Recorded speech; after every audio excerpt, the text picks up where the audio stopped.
عليكم ورحمة الله وبركاته. الحمد لله رب العالمين والعاقبة للمتقين ولا عدوان إلا على الظالمين.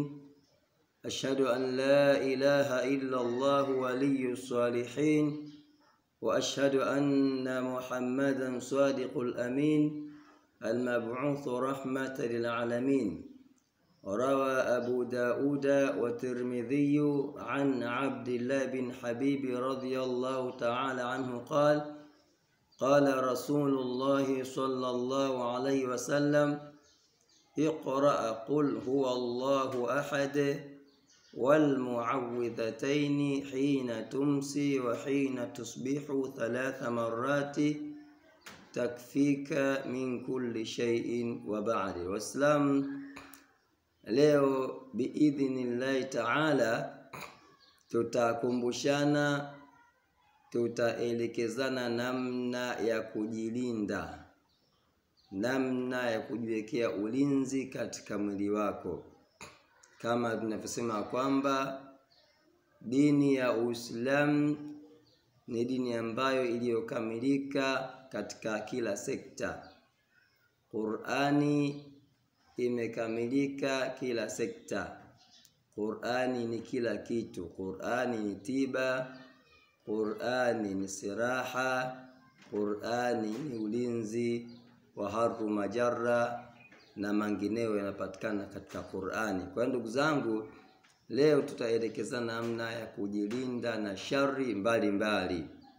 Kujilinda na shari za mashayatini wa kibinadamu, kujilinda na shari za mashayatini wa kijini, kujilinda na shari za mahasidi wa kibinadamu, kujilinda na shari za mahasidi wa kijini, kujilinda na vijicho vya kibinadamu, kujilinda na vijicho vya kijini na kila aina ya shari. Tunaelekezana namna ya kujilinda na shari hizo.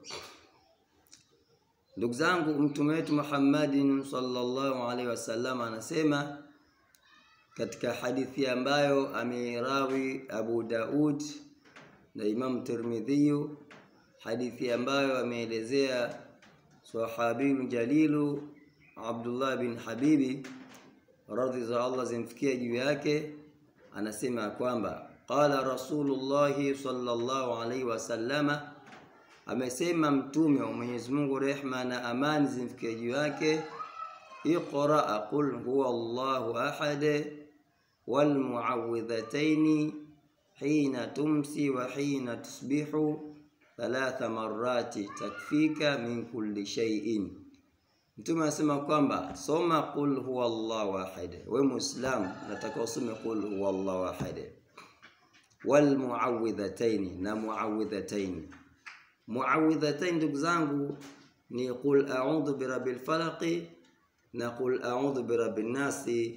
Hizi sura ndizo zinazoitwa al-muawwidhataini. Kwa hiyo Waislamu tunaambiwa na mtume wetu Muhammadin sallallahu alaihi wasallam tusome qul huwallahu ahad na qul a'udhu birabbil falaq na qul a'udhu birabbin nas hina tumsi, wakati panapokuchwa, wakati jua linapokuchwa, manake panapoingia jioni au panapoingia usiku, basi wakati huo tusome hizo sura. Wa hina tusbihu, na wakati wa asubhi, panapopambazuka asubhi, basi tunataka tusome sura hizi 3 marati, mara 3 au mara 3.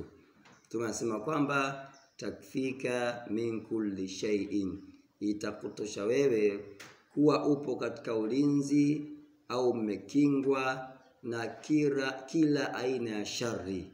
Ukisoma sura za subhi, basi upo katika ulinzi madhubuti kabisa, upo katika himaya madhubuti kabisa mpaka jioni. Ukisoma jioni unakuwa katika ulinzi madhubuti kabisa, upo katika himaya madhubuti kabisa mpaka subhi. Hiyo ndiyo Qur'ani na huo ndio ulinzi ambao hauna shaka hata kidogo. Na imekuja katika riwaya nyingine kwamba hadithi ya Imam Ahmad ambayo kaeleza Uqba, Mtume anasema iqra qul huwallahu ahad wa qul a'udhu birabbil falaq wa qul a'udhu birabbin nas. Mtume anasema qul huwallahu ahad wa qul a'udhu birabbil falaq wa qul a'udhu birabbin nas afdalu ma ta'awadha bihi almuta'awwidhuna. Ni bora katika vile ambavyo wanajikinga wenye kujikinga. Kwa ndugu zangu, hakuna kinga bora zaidi ya Qur'ani. Hakuna kinga madhubuti zaidi ya Qur'ani. Masala ya kuchukua maazima, kutembea nayo mifukoni, masala ya kujifunga mailizi viunoni, mikononi na kadhalika, ay masala katika Uislamu hayatambuliki, hayapo wala hayatakiwi kabisa. Masala hayo hayafai katika imani ya Kiislamu. Na ukijifunga mailizi ukawa unatembea na mazima, unaitwa unafanza shirki au unaitwa mshirikina.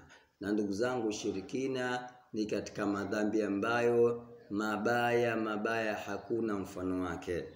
Na ndio Allah subhanahu wa ta'ala anasema kwamba inna Allaha la yaghfiru an yushraka bihi wa yaghfiru ma duna dhalika liman yasha, kwamba Allah subhanahu wa ta'ala hasamehi dhambi ya kushirikishwa, isipokuwa Allah subhanahu wa ta'ala anasamehi madhambi mengine ukiacha au ukitoa dhambi hiyo ya kushirikishwa. Kwa ndugu zangu Waislamu, wewe Muislamu ambaye bado hujazinduka na ubaya wa shirki au ubaya wa ushirikina, tambua madhara ya ushirikina. Ukifa katika hali ya ushirikina, basi kwa Allah subhanahu wa subhana hakuna mswalie mtume, maana yake hakuna msamaha kabisa. Mungu anasema innal ladhina kafaru min ahli alkitabi wal mushrikina fi nari jahannam khalidina fiha. Wale ambao wenye kumkufuru Allah na washirikina, Mungu anasema watakuwa katika moto wa jahannam, watakuwa ndani ya moto wa jahannam, tena watakaa khalidina fiha, milele katika moto, hawatatoka. Ndugu zangu Waislamu, sisi Waislamu tuna neema kubwa sana ya kuwa Waislamu, na kuwa Uislamu ni neema kubwa sana. Yani Muislamu hata kama itatokea umeenda katika adhabu za Allah, ukatumikia adhabu za Allah, basi kutokana ile imani yako ya Kiislamu utaadhibiwa hata kama baada ya miaka 10,000, hata baada ya miaka trilioni, lakini ipo siku moja utapata rehema za Allah kutokana na imani yako ya Kiislamu. Lakini ukifa katika hali ya kumshirikisha Allah, wala hakuna nafasi hiyo tena ndugu yangu. Kwa hiyo ndugu zangu Waislamu, tuzinduke, tuachane masala ya kumshirikisha Allah, tuachane na masala ya kutembea na maazima mifukoni, kujifunga mailizi. Hayo masala yatatuangamiza. Qur'ani inatosha kabisa. Qur'ani imetosha kwa ulinzi katika kila kitu, kwa ulinzi katika kila sehemu, kwa ulinzi katika kila jambo. Ndugu zangu, una shida katika mwili wako, una matatizo katika mwili wako, rejea katika Qur'ani. Kuna dua maalum za Qur'ani, ukisomea biidhnillah taala munakaa sawa. Una shida unataka ulinzi, rudi katika Qur'ani. Kuna sura maalum ukisoma unapata ulinzi wa Allah madhubuti kabisa, wa haru majara. Kwa ndugu zangu, tunakumbushana kuweza kupata faida kupitia Qur'ani, kwamba tuishi katika Qur'ani ili mradi tuweze kupata mwisho mema. Allah tufahamishe haki tuweze kuifuata haki, lakini kadhalika tuoneshe na kutufahamisha batili tuweze kuepuka batili. Subhana rabbika rabbil izzati amma yasifun wa salamun ala mursalin walhamdulillahi rabbil alamin.